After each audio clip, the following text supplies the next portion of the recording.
Rabbit, you're going to heaven like Tupac and Biggie.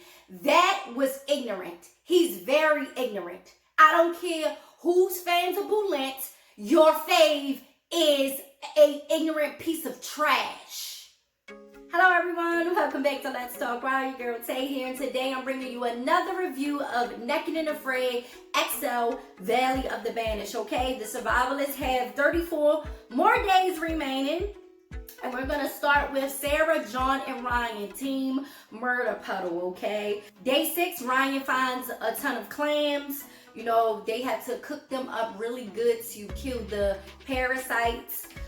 They ate those. Night 6, they hear a baboon getting attacked and eaten by a bunch of crocodiles down at the watering hole. You already know the crocs in their murder puddle near where they're camping at are serious and you know, they're dangerous. The team hasn't decided to leave. So they're still there, you know, looking out for the crocs and all that. They still in it to win it, okay?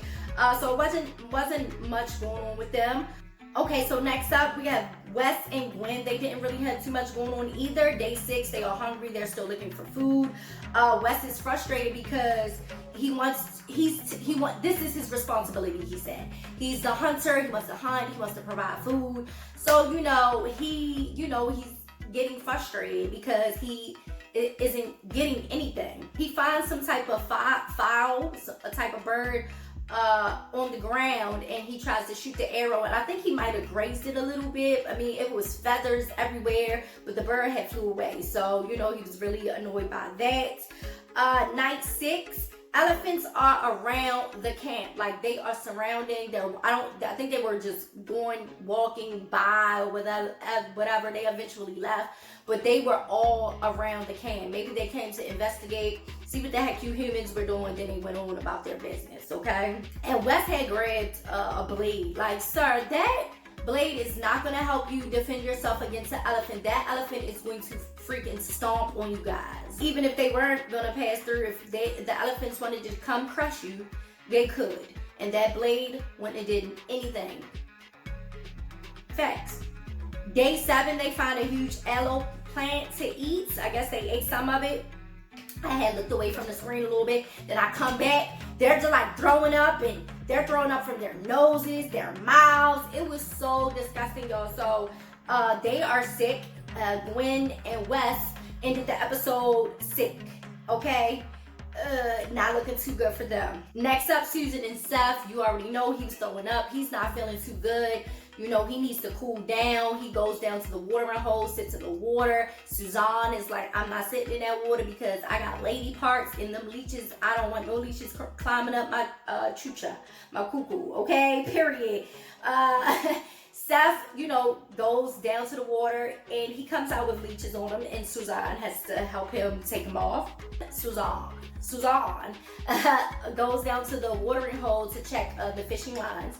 And she was like, I don't think we have anything. But it was a turtle on there, a turpin. And she was like, you want a turpin? And stuff's like, what's a turpin? Like, that was so hilarious. And everybody was on Twitter like, oh my gosh, this guy doesn't even know what the word turpin. And she was like, Suzanne was like, it's a turtle. He was like, what's that? He was so excited. He's like, what's a turpin? Do you see it in her hand? It's a turtle, sir. Like, ugh. He's not all there. Night 6, they have some type of animal around their camp. The animal eyes are glowing in the bushes. Day 7, they find cat tracks around the shelter. They focus on reinforcing the shelter. But they see a leopard stalking them, okay? Suzanne wants to go back in the shelter. Seth wants to leave the shelter and use the bow and arrow to protect themselves. And Suzanne is like, what are you doing? That's not going to do anything. Like, are you crazy? Like, are you crazy? First of all, you chose to come on this show. You knew the risk. You better not kill any big cat out there. Period. We already are losing our big cats. You wanted to take that risk to come out there, then you took the risk. That little bow and arrow isn't going to do anything. That cat would have mauled you before you even got shot off. I don't know why they think they're so big and bad that these machetes that they got and these little bow and arrows, like it's gonna do something to those African animals out there. No. You're gonna get yourself hurt. You're gonna get yourself killed trying to be this tough guy. And Suzanne made him get back in the shelter. Like, you're being dumb, real dumb. Next up, Kate, y'all already know she banished herself. Day 6, she heads 4 miles to another water source. She finds a pond that has some algae in it. She finds a spot nearby to set up camp, and she builds a bomber shelter. But she can't walk on the ground because it's too hot. She gets some water and boils it, but she's like gagging and throwing up because she says she thinks it's some algae chunks in there and stuff like that. Get to give herself a pep talk to finish her bomber shelter, because I have high hopes for Kate. I wanted her to link up with Suzanne and Steph, but she's really struggling right now. But she's still hanging on. So next up, these two, the last final two, thank goodness, I'm ready to be done with them. Day 6, Boulance finally gets his lazy butt up to do something, and he goes looking for fish, but no luck. Makani said she could feel her body eating itself. She started to feel dizzy. She hasn't eaten meat in 14 years. Her leaves or whatever she's eating, she said, it isn't working. So she decides she's gonna try some, fish meat, okay? They start looking for bait but can't find any. Makani tries noodling using her finger, but she's in the water, but she's scared of the fish. So that didn't work out. Day 7, Makani finds a grasshopper and they use it for bait for the fish. And Makani catches a catfish. Boulance punches the fish, like he punched it. He punched it and then like ripped his head off. And Makani's like gagging. She's starting to feel sick. She didn't like that. And I didn't like, he was like, it's just a fish. It doesn't matter if it's a fish or not. Just hurry up and kill it. You're letting it suffer. You're just so ignorant. He is so ignorant. But that's not the only thing that pissed me off that he did or said in this episode, okay? So he's going back to camp. He sees a rabbit. He goes to kill the rabbit and he makes a statement and says, "Rabbit, you're going to heaven like Tupac and Biggie." That was ignorant. He's very ignorant. I don't care who's fans of Boulance. Your fave is an ignorant piece of trash.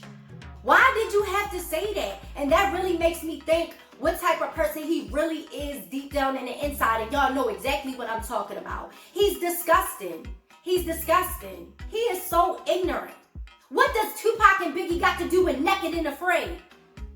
Boulance, don't ever speak about anybody in my black community ever again in regards to you killing an animal. He's disgusting. And some people online thought that was funny. That's not funny. The people of color online didn't think that was funny. We did not think that was funny at all. He's disgusting and he's ignorant. Makani tries to eat some of the meat, but she feels sick and she can't do it. And he's criticizing her because she doesn't want to eat it. Like, it is what it is. The way you're murdering stuff is disgusting. The things that you're saying while you're killing these animals are disgusting. I would be gagging and throwing up too. He's disgusting. Let's do XLR updates. We have Makani and Boulance. They went from a 5.8 to a 6.3. We have Kate. She's at a 5.1. We have Seth and Suzanne, who went from a 5.5 to a 5.8. Wes and Gwen went from a 6.4 to a 6.6. And Ryan, Sarah, and Chef John are at a steady 6.7. Follow me on all social media at Let's Talk Wild. If you would like to donate to my Cash App, I'll throw it up. You can read my personal blog here. I'll throw that up as well. And I'll talk to you guys next time.